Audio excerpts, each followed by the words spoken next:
कपकपाती ठंड में विधवा सुमित्रा फुटपाथ पर खड़ी होकर मिठाई बेचती है।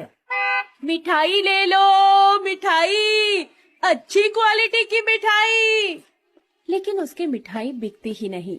हर रोज बर्फ गिरती है, जिसके कारण ठंड दोगुनी हो जाती है और उसकी वजह से मिठाई भी ठंडी पड़ जाती है। लेकिन सुमित्रा के पास उतना पैसा कहाँ, जिससे वो हमेशा चूल्हा गरम रखकर मिठाई को गरम रख सके। पास ही में एक बड़ी सी मिठाई की दुकान है। उसी दुकान में लोग मिठाई खाने के लिए जाते हैं। दुकान के अंदर हीटर भी लगा हुआ है। ओ साहब, अब मुझसे भी मिठाई ले लो ना। अरे नहीं नहीं, तुम्हारी मिठाई ठंडी है, खा के शरीर और ठंड हो जाता है।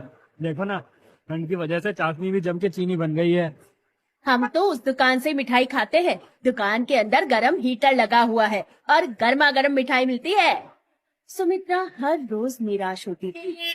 बड़ी मुश्किल से दिन में वो 4-5 ही मिठाई बेच पाती, जिससे उसे नुकसान ही होता था। उसके घर में उसकी 3 छोटी छोटी बेटियां थी। सुमित्रा को उन्हें भी संभालना होता था। वो हर रोज थक हार कर शाम को घर लौटती थी और उसकी बेटियां उससे पूछती थी, माँ, आज कितनी मिठाई बिकी? ज्यादा नहीं बेटी, 4 ही मिठाई बिकी है। इसका मतलब आज भी हमें खाना नहीं मिलेगा? हमें आज भी भूखा रहना होगा? नहीं रे, रोज रोज भूखे रहेंगे तो मर जाएंगे। आज हम चाशनी से रोटी खाएंगे। मीनू बेटी, जा आटा गूंद के ला। ये सुनकर तीनों बेटियां बहुत खुश हुई। 2 दिन में पहली बार उन्हें खाना मिलने वाला था। तीनों बेटियों ने अच्छे से आटा गूंदा और लकड़ी का चूल्हा जलाकर सुमित्रा उसमें रोटी सेकने लगी। रोटी सेकने के बाद चारों ने चाशनी से रोटी खाई। इतनी ठंड में उन लोगों को चाशनी रोटी ही अमृत जैसी लगने लगी। वाह, आज तो मजा आ गया। चाशनी रोटी तो बड़ी स्वादिष्ट है। देखना बेटी, एक दिन मैं बहुत सारी मिठाइयाँ बेचूंगी। आजकल क्वालिटी की परवाह किसे है।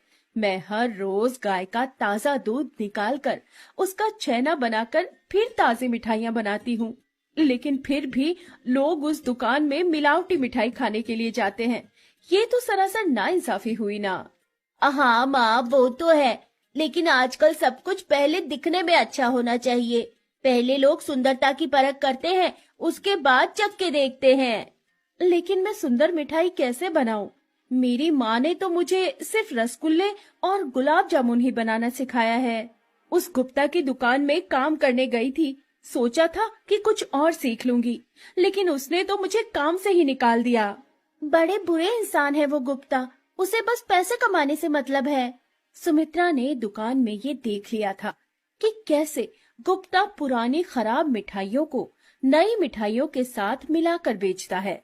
उस बात से सुमित्रा को गुस्सा आया और उसने गुप्ता से इस बारे में बात की।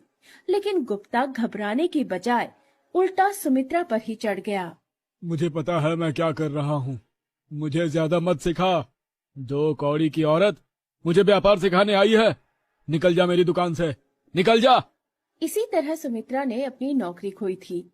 उसके बाद से उन लोगों का बुरा वक्त शुरू हुआ। सुमित्रा के पास 2 गाय थी। सुमित्रा उन गायों के दूध से मिठाई बनाकर बेचने की कोशिश कर रही थी। अगले दिन वो सिर्फ गुलाब जामुन बनाकर फिर से उसी जगह पर बेचने के लिए चली गई और अपना ठेला लगा लिया। गुलाब जामुन ले लो साहब, गुलाब जामुन। एक आदमी आया और उसने एक गुलाब जामुन भी खाया, लेकिन फिर मुंह बनाकर कहा, गुलाब जामुन का टेस्ट तो बहुत अच्छा है, लेकिन ये ठंडा पड़ गया है ना, और दिखने में भी कुछ खास नहीं है। मुझे घर ले जाना था। खैर, मैं उस दुकान से ही ले लेता हूँ। हाँ हाँ, उस दुकान से ही ले लीजिए। दुकान की मिलावटी मिठाई ही खरीदिए। और उस आदमी ने दुकान में जाकर गुप्ता से पूछा, जी आपकी मिठाइयों में मिलावट है क्या? अरे नहीं तो, ऐसा क्यों पूछ रहे हैं आप? वो बाहर जो औरत गुलाब जामुन बेच रही है ना, उसने मुझे कहा। अच्छा, वो औरत? अरे वो झूठी है साहब, बस मेरी बदनामी करती रहती है। आप निश्चिंत होकर मिठाई लीजिए। गुप्ता ने उस आदमी को अपनी बातों के जाल में फंसा लिया और जब वो आदमी चला गया तब गुप्ता गुस्से में सुमित्रा के पास आया। तू मेरे दुकान के बारे में उल्टी सीधी बातें क्यों कर रही है? उल्टी सीधी बातें? नहीं तो मैंने तो सच ही कहा। देख सुमित्रा, मैंने तुझे यहाँ से लात मार कर नहीं निकाला, यही बहुत है। बहुत सह लिया तुझे। और नहीं, तू मेरा धंधा खराब करेगी और मैं तुझे कुछ नहीं कहूँगा। मैं उतना भी अच्छा आदमी नहीं हूँ। ये बोलकर गुप्ता ने गुस्से में सुमित्रा के सारे गुलाब जामुन फेंक दिए। अरे अरे, ये क्या कर रहे हो आप? नहीं दिख रहा? भाग यहाँ से। आगे से तू मुझे यहाँ दिखनी नहीं चाहिए। भाग। गुप्ता ने सुमित्रा को भगा दिया। बेचारी अकेली सुमित्रा क्या ही करती। वो रोती हुई घर लौट आई। आज तो उसका एक भी गुलाब जामुन नहीं बिका, इसीलिए आज उन लोगों को खाना भी नहीं मिला। रात को अचानक से बर्फ का तूफान शुरू हो गया और उनका घर टूटा हुआ था, इसीलिए बर्फ घर के अंदर आने लगी। माँ, बहुत ठंड लग रही है। बहुत ठंड है। बेटी, आजा, अब मेरे पास आजा। हमारे पास अच्छी रजाई नहीं है। हम एक दूसरे को पकड़ कर रखते हैं, उसी से कम ठंड लगेगी। ऐसे ही एक दूसरे को पकड़कर चारों ने रात बिता दी। लेकिन अगले दिन सुमित्रा ने देखा कि ठंड की वजह से उसकी दोनों गाय बीमार पड़ गई है। गायों ने दूध नहीं दिया, इसीलिए सुमित्रा जंगल में लकड़ी और कुछ फल की तलाश में चली गई और उसने देखा कि एक पंछी जमीन पर पड़ी हुई है और वो तड़प रही है। आ, आ, कोई बचा। अरे, तुम्हें क्या हुआ पंछी? तुम ऐसे क्यों कर रही हो? बर्फीली तूफान में मेरा घोंसला उड़ गया है। मेरे दिल में बर्फ जम गई है। मैं मर रही हूँ। मुझे बचा, बचा। वो पंछी ठीक से बात भी नहीं कर पा रही थी। सुमित्रा ने उसे गोदी में उठाया और घर ले आई और फिर लकड़ियां जलाकर उसके सामने पंछी को रखा, लेकिन फिर भी बात नहीं बनी। तुम तीनों इस पंछी को अपने हाथों से गर्माहट दो। ठीक है माँ। तीनों बेटियां अपने हाथों से पंछी को गर्माहट देने लगी। घंटों तक ऐसा करने के बाद भी पंछी के दिल में जमी हुई बर्फ नहीं पिघली। तब सुमित्रा के दिमाग में एक आइडिया आया। घर में शहद पड़ा हुआ था।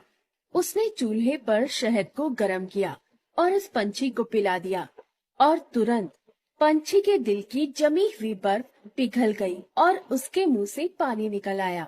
पंछी ठीक हो गया और ठीक होने के तुरंत बाद उसने 5 बच्चों को जन्म दिया। धन्यवाद दीदी, तुमने सिर्फ मेरी ही नहीं, मेरे 5 बच्चों की भी जान बचाई। तुम ना होती तो आज मैं मर चुकी होती। ये तो इंसानियत है। लेकिन तुम लोगों को देखकर लग रहा है कि तुम लोग भी परेशान हो। क्या बात है? मैं कुछ मदद कर सकती हूँ क्या? सुमित्रा ने सब कुछ बताया। सब कुछ सुनकर पंछी ने कहा, हाँ, अभी के टाइम में खाना अच्छा दिखना तो जरूरी है और ऐसा कुछ करना पड़ेगा जिससे मिठाई गर्म रहे, चूल्हे के बिना। हाँ, शहद। शहद की वजह से पंछी का शरीर गर्म हुआ। माँ, आप गुलाब जामुन में शहद क्यों नहीं डालती? इस शहद वाली गुलाब जामुन खाकर लोगों का शरीर भी गर्म रहेगा। वो सब तो ठीक है, लेकिन गुलाब जामुन अच्छे कैसे दिखेंगे? तुम्हारे पास सेवई है दीदी? हाँ है तो, लेकिन क्यों? सुमित्रा सेवई लाई और पंछी ने उससे छोटा छोटा घोंसला बनाया। लो, अब इसके ऊपर गुलाब जामुन रख दो। सुमित्रा ने घोंसले पर गुलाब जामुन रखा और वो दिखने में बहुत सुंदर लग रहा था। अरे वाह, सारी प्रॉब्लम एक साथ ठीक हो गई। दीदी, अब से मैं यही रहूंगी और तुम्हारे साथ काम करूंगी। तुम शहद वाली गुलाब जामुन बनाना और मैं सेवई के घोंसले बनाऊंगी। दोनों में डील हो गई। अगले दिन शहद, घोंसला, गुलाब जामुन लेकर सुमित्रा बेचने के लिए गई और आज लोगों को बुलाना भी नहीं पड़ा, लोग खुद से आ गए। अरे वाह, घोंसला, शहद, गुलाब जामुन दे दो। गुलाब जामुन खाकर उन्होंने कहा, अरे बाप रे, ये क्या था? ऐसा कुछ मैं पहली बार खा रहा हूँ। अरे सुनती हो, इधर आओ, ये खाकर देखो। थोड़ी ही देर में वहाँ भीड़ जमा हो गई। और सुमित्रा के शहद घोंसला गुलाब